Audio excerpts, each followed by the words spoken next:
Okay, here's a quick one just to finish off this bit of portrait retouching using the history brush. And you can see here, just down here, we've got some recessed, cracked, dry lips.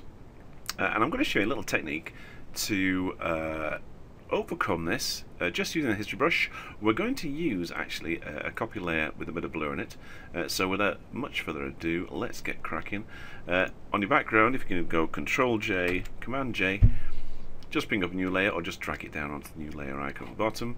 We're going to go to Filter, we're going to go into Blur, and we're going to use some Gaussian blur on that. Now this image is quite small. What I suggest is you need your image to look like this. So if you're working on a large file, you might have to ramp up the pixel count. If you're working on a small image that I'm working on, then you might want to take it down a bit. But the overall look I want you to get is to have this kind of blurry. If you screw your eyes up, looks not too bad, but looks like this on the screen. Okay, so we're going to click OK on that. I'm just going to flatten that down and just take another snapshot, and I'm going to call it blurred. And that's going to be where we're going to take the history from. So I'm going to click next to it. So our little brush is next to it.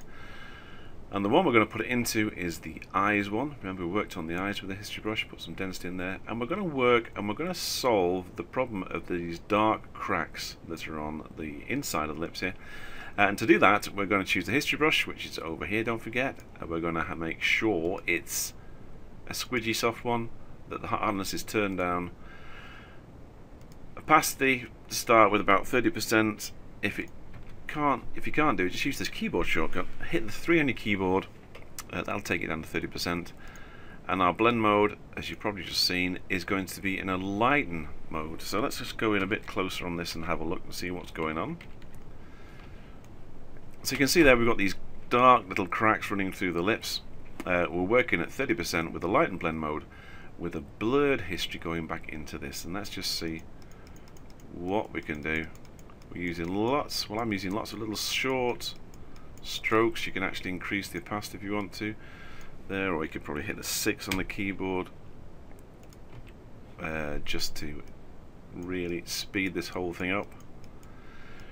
We can't use really the edit function on this, edit and fade brush function on this, because we're using lots of little strokes. And you can see there we've retained skin integrity, which is one of the most important things. A lot of people like to keep the skin integrity, even though it's softening it slightly by just taking out those dark recesses. I'm going to take a snapshot and call this one lips.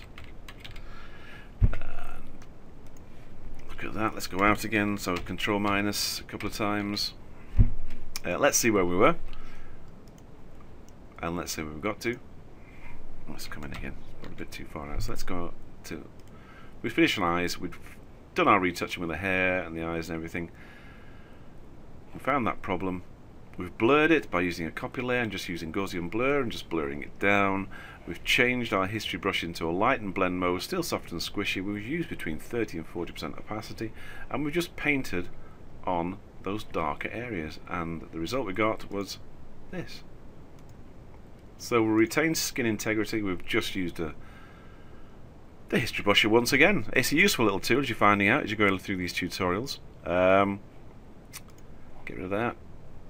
And that's another way of retouching lips. I've done a previous tutorial, I'll try and put a link onto it, where I've used the healing brush and blend modes.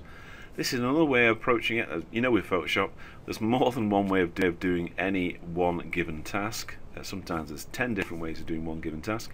This is just another way of looking at skin and retaining skin integrity whilst retouching it using a history brush. Okay, bob across to Max Black Photos for all my latest stuff, all the new images I'm doing and playing with. Lots of black and white images on there, and lots of prints and mounts and stuff for sale now. Thanks for looking at this one. Until next time, of course, it's bye for now.